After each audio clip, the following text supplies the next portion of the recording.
Hello, and welcome everyone to this ZapConnect session on building Zaps for others. I'm Kelly Goss, founder of Solvaa, chief problem solver, business process automation specialist, Zapier expert, and author of the newly published book, Automate It with Zapier. And before we get started, I'd just like to give you a little bit of background on the journey that has brought me to where I am today. I started my career doing something a little bit different to what I do now. I completed a degree in microbiology and zoology at the University of Cape Town, South Africa in the year 2000.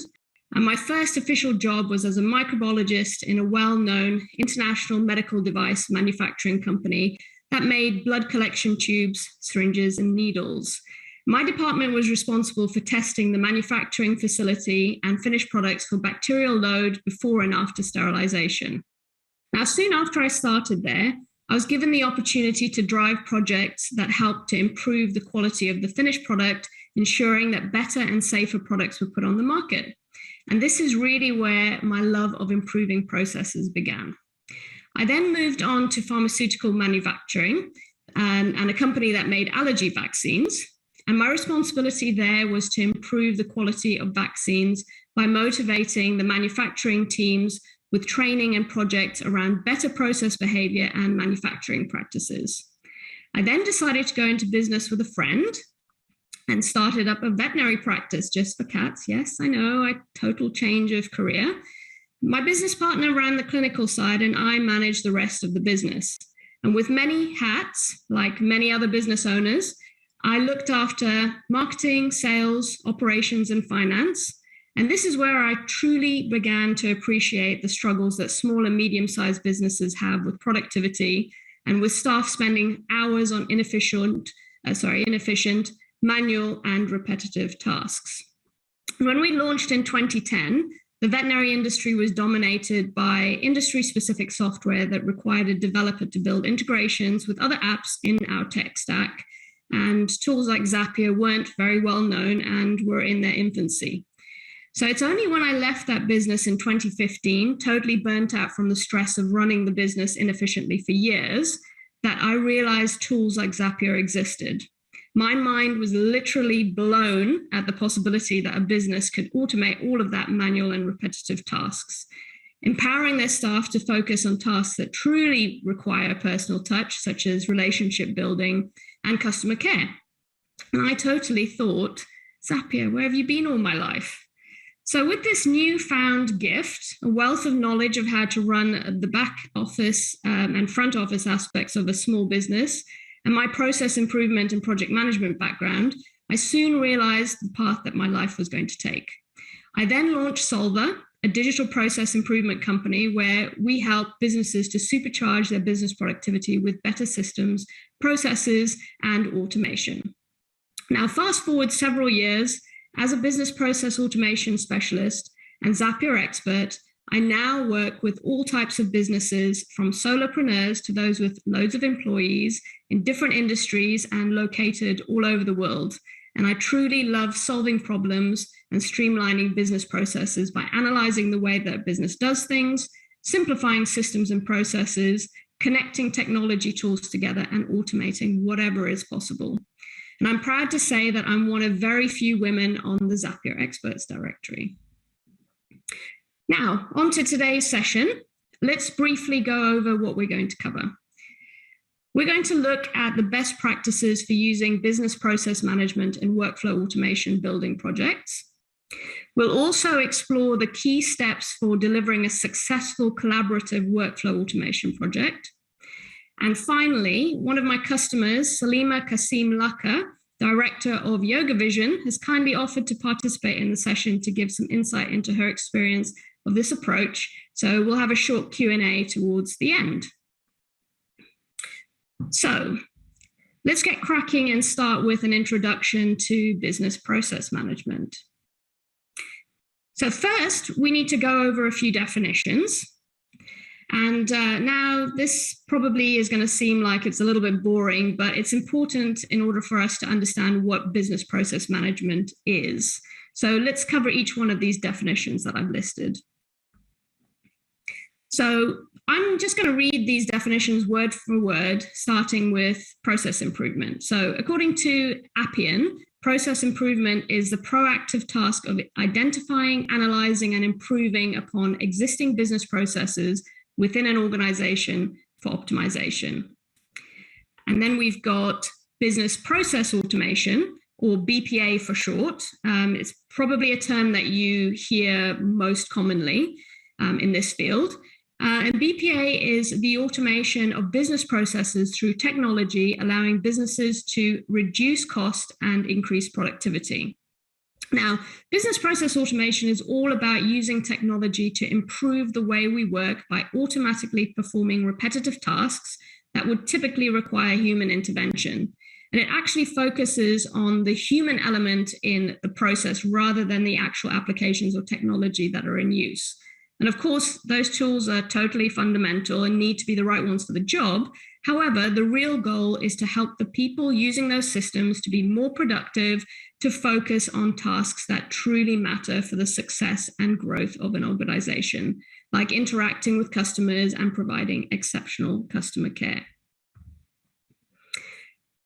And finally, we've got business process management, which is what we're talking about today, and just BPM for short, is the discipline in which people use various methods to discover, model, analyze, measure, improve, optimize, and automate business processes.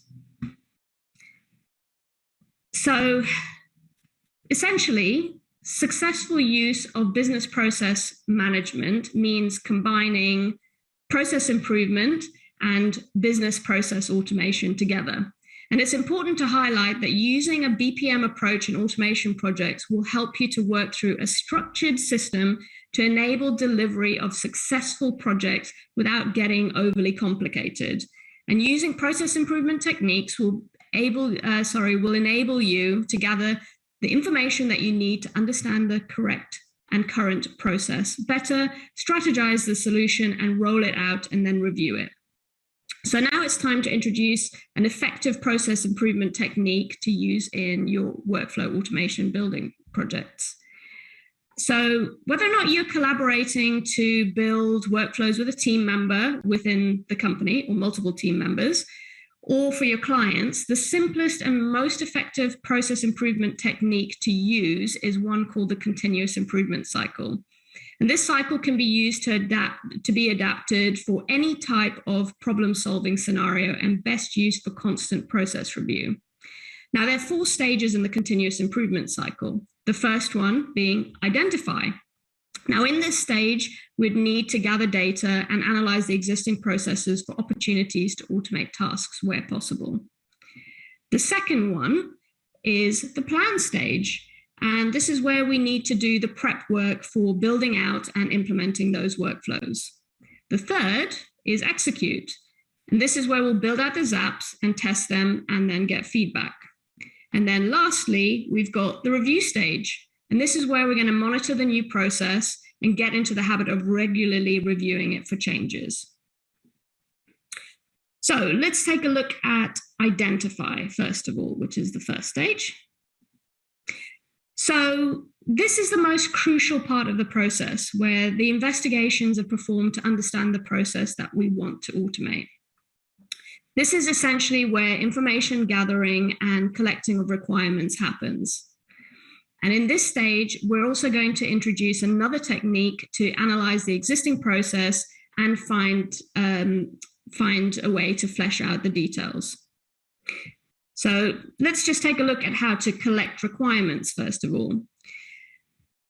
Number one, it's important to get the top level requirements from the key decision makers, such as budget, timescales, constraints, and the overall goal. The question that we might ask the stakeholders are there business goals over the next 1 to 5 years that might impact the process and automations related to it?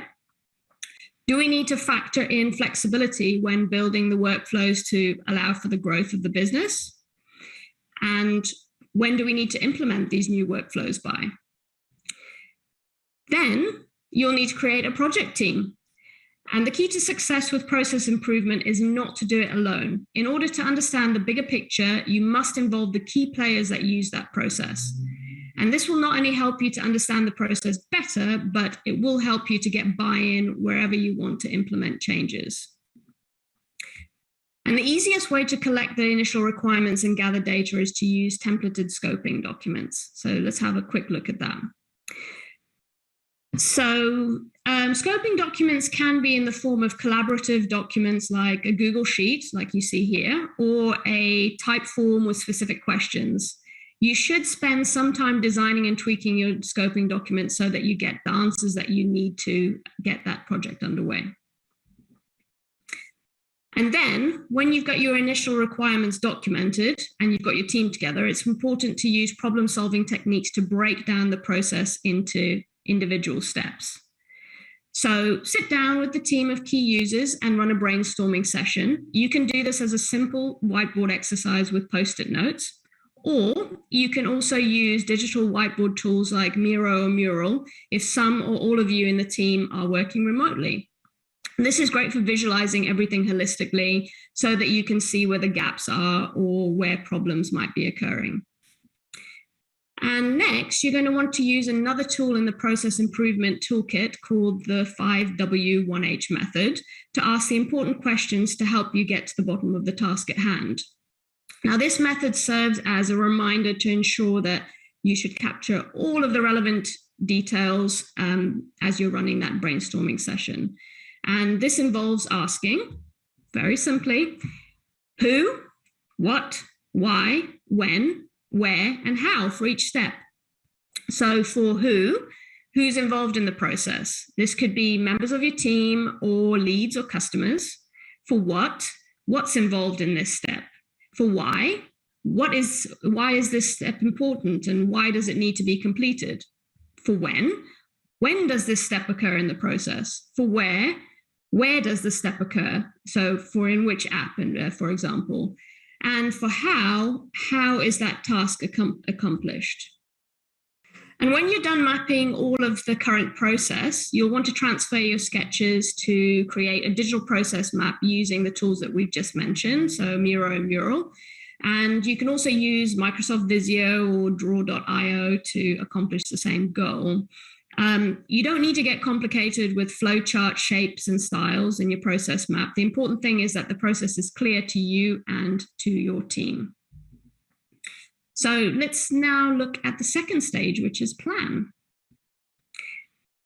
So once we've done our groundwork, we need to prepare for building out and implementing the workflows. And it's worth spending the time required during the plan stage as it will reduce the time in later stages of the cycle.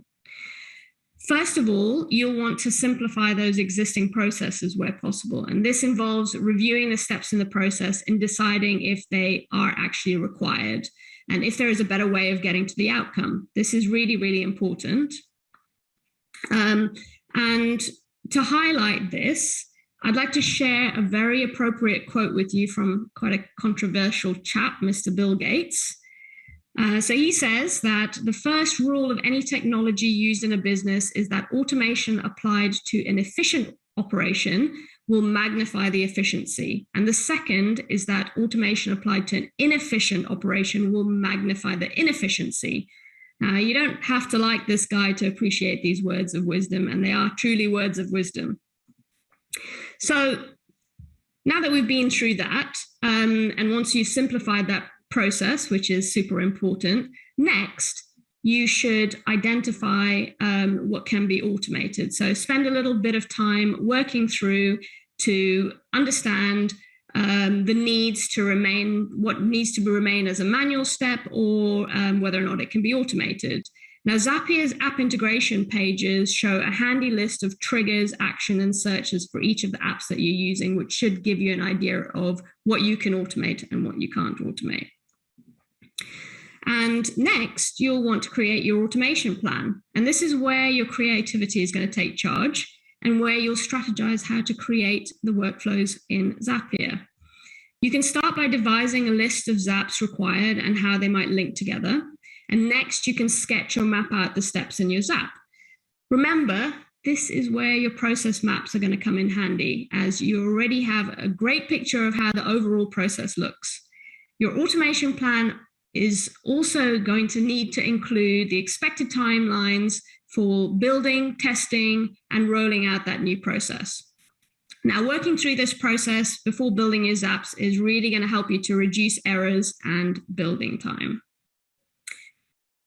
And once your plan is drafted, you're going to want to transfer your workflow sketches to update your process maps, highlighting manual and automated steps in that sequence. So preparing a new process map at this point will help to provide a visual representation to the stakeholders during the next part.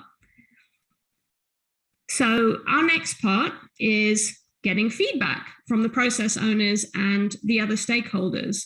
Getting feedback at this point helps with sense checking and making sure that you've captured everything. And then finally, you're going to want to go ahead and tweak your automation plan, and then we're ready to move on to the next stage, which is execute. And this is where all those Lego pieces get put together. So let's dive a little bit deeper into the best way to move through this part of the process.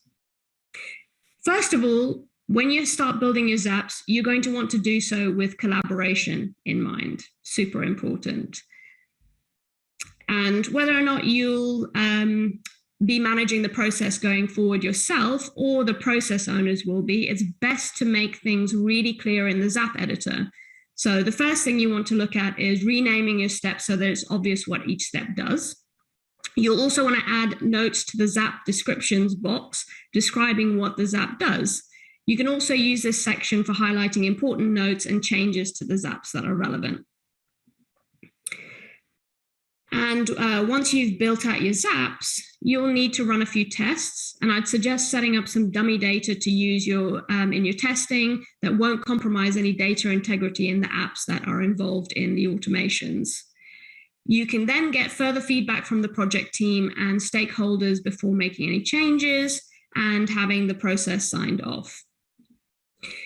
And then you'll want to update any existing process documentation. And one of the key parts of this is making sure that you have a sound process to hand over to those users. And once again, involve your project team of key process users to sense check the process and develop the process documentation before rolling out the new process and hand it over to the process owners. So many companies use standard operating procedures or SOPs as a way of documenting processes, but historically these may have been in Microsoft Word documents or Google Doc-based manuals. You can digitize those process manuals by using wiki-type tools such as Notion, which can then serve as an intranet repository for all your training documentation. And of course, Notion also has the Zapier integration. You can also create digital training manuals and SOPs using checklist type tools like Process Street and Process Bliss, both of which integrate with Zapier to allow you to automate other parts of your business processes. So once your new process and documentation have been approved for use, you can finally hand over that new process. And so let's go through the key tips for successful handover process and how to introduce and train other process users that haven't been involved in that process.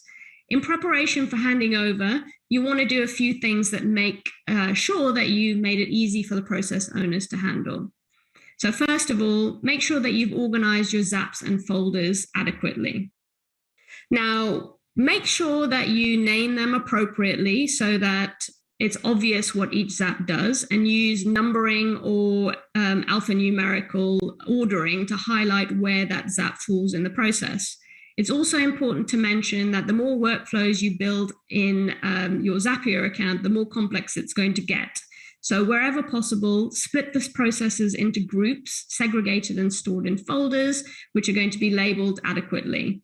Organizing your Zaps into folders also makes it a lot easier for sharing your Zaps later. So next, if the Zapier account is a multi-user account, ensure that you share all relevant folders and app connections with your process owners so that it's easier for adjustments to be made in the future. You'll also finally want to explain the process and share your process maps when you're training out the process. so that the process maps really become a visual context to the training process. And finally, a very important stage is review. Now, this stage shouldn't be overlooked. When the process is first launched, it should be monitored for issues. And the simplest way to do this is set up a few maintenance Zaps using the Zap Manager trigger and a notification action step, such as creating a new task in Asana or sending a Slack or Microsoft Teams alert, for example. The most relevant Zapier Manager triggers are new Zap error, new halted task, and Zap turned off. And these will help you stay on top of any unexpected issues in the Zap. I've created a few Zap templates that you can get access to as part of this presentation that will make it easier for you to implement. So finally, once the process is running smoothly, you should revisit it regularly. You can set up a Zap with Schedule by Zapier to create a task in your task management system, such as Trello, to remind you or the process owners to review that process regularly, such as every 3 months, for example. Successful businesses constantly evolve with the times, and so do their processes. So workflow automations do need to be altered and adapted to encompass changes as time goes by. Okay, so now that we've talked about the best steps to take to build Zaps for others, it would be great to speak to someone who has been through the process. And I've invited one of my very awesome clients to have a chat about her experience and the results that she's getting. So a very special welcome to Salimah Kassim-Lakha of YogaVision. Hey, Salimah, thanks for joining me. Welcome. Nice to be here with you. So shall we start with you telling us a little bit about yourself and YogaVision? Yes, absolutely. So prior to the pandemic, so March 2020, I had a robust yoga studio happening here just outside of Toronto, Canada. We had live classes. We had lots of people coming in and out of the studio. And as you well know, all of that came to a grinding halt March 2020.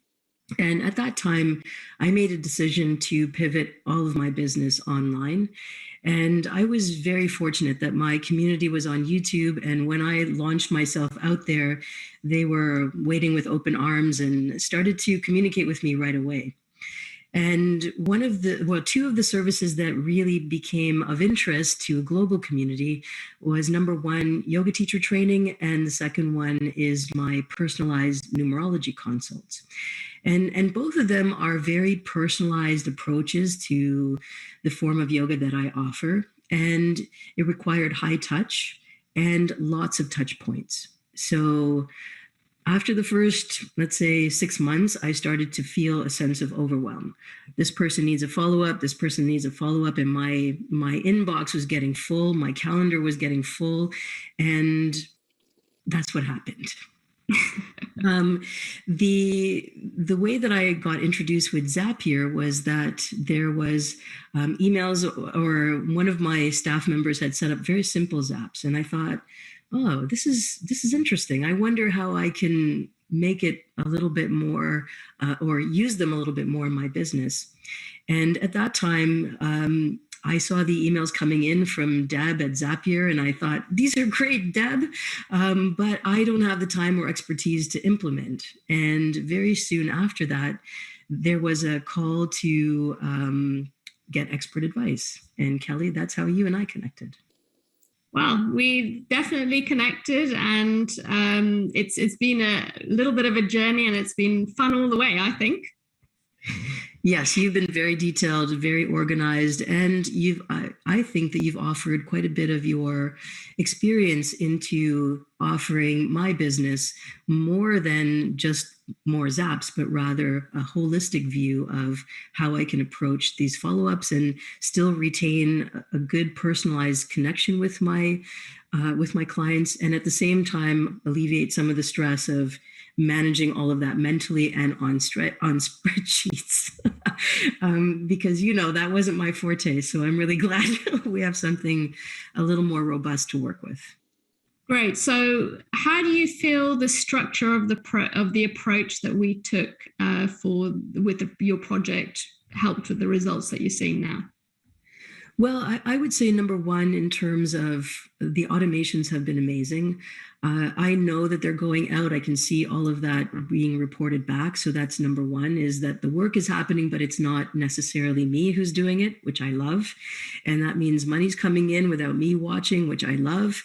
And it's really allowed me a lot more freedom to work on my business rather than in my business. And I think that's, part of what I was hoping for was a little less time on admin and a little bit more time on visioning out where I wanted to go and how I want to get there and who I need to do that with. And so I feel like you've been a great partner in all of this. I see a long-term approach, and I have now the foundations of a CRM, and it's taken my pivot into a whole new direction. That's what I want to establish this business now online. And those are the tools I needed. So thank you for that. You're very welcome. I'm grateful that we've had the opportunity to work together. So is there anything that you want to add in closing? Well, I think, you walked through a very interesting approach, and I think you did almost to a textbook with me, and also accounted for where I learn best and how I learn best. We've accounted for time difference change, which is also big in working online, and also just being there for support and saying, this is going to work and it's going to work well. I think that my favorite part of it was a holistic view, not just building out using Zapier for small things, but actually looking at a big picture for what it could offer. So I really appreciate that. I think the holistic approach resonates for me as a yoga person, and it really resonates for looking at the overall growth of where I'd like to go. So it all worked well. Awesome. Okay, well, that's fantastic. I'm really pleased to hear all of that, and I'm glad that we're working together, and we will continue to work together while your business changes and grows. Absolutely. I'm looking forward to all of that. Thank you. Awesome. Thanks, Salimah, for joining me. And for everyone else, we're coming to the end of our session. So before we wrap up, I'd just like to go through the key learning points from the session today. So today we've covered some techniques that can be used in successful business process management projects. We've discussed using the effective continuous improvement cycle in your workflow projects, workflow mapping, and the 5W1H method for data gathering. We've also talked about the importance of involving the key process users and stakeholders in all parts of the cycle. We've covered why you should create an automation plan and to build your Zaps with collaboration in mind. We've also talked about how to hand over the process and the critical continuous improvement principle of reviewing your processes regularly. And if you want to find out more about how to use simple process improvement techniques in your workflow projects, I have a few resources that are available for download from my website and several blog posts on the topic. So you just have to go to solvaa.com and you'll see the free resources option on the menu. And you can also connect with me on LinkedIn, Facebook, and YouTube for process improvement and digital process automation tips and tricks. And I've also just published Automate It with Zapier, which is 593 pages all about Zapier and how you can use it optimally. And the book isn't just about tips and tricks on how to automate your business with Zapier. There are a few chapters on best practices for using process improvement techniques, declunking your processes before you automate, and managing your Zaps. You'll also find all the content that we've covered in the session today, including organizing Zaps and folders and using Zapier Manager in your maintenance Zaps. And Cody Jones, head of partnerships and channels at Zapier, was really kind enough to write the foreword for it. And the book is available on Amazon and through the publisher Pact, as well as all major book retailers. And just for ZapConnect, we're doing an offer until November 17th where you can get 25% off the normal list price of the book. You just need to head over to the publisher's website, which is pactpub.com, and enter the code 25Zapier, all uppercase, at checkout. And shipping is available in all regions except India. So Thank you so much for joining me today, and thanks to the Zapier team for coordinating ZapConnect and my session, and to Salimah Kassim-Lakha of YogaVision for being involved today. And now, without further ado, go forth and automate.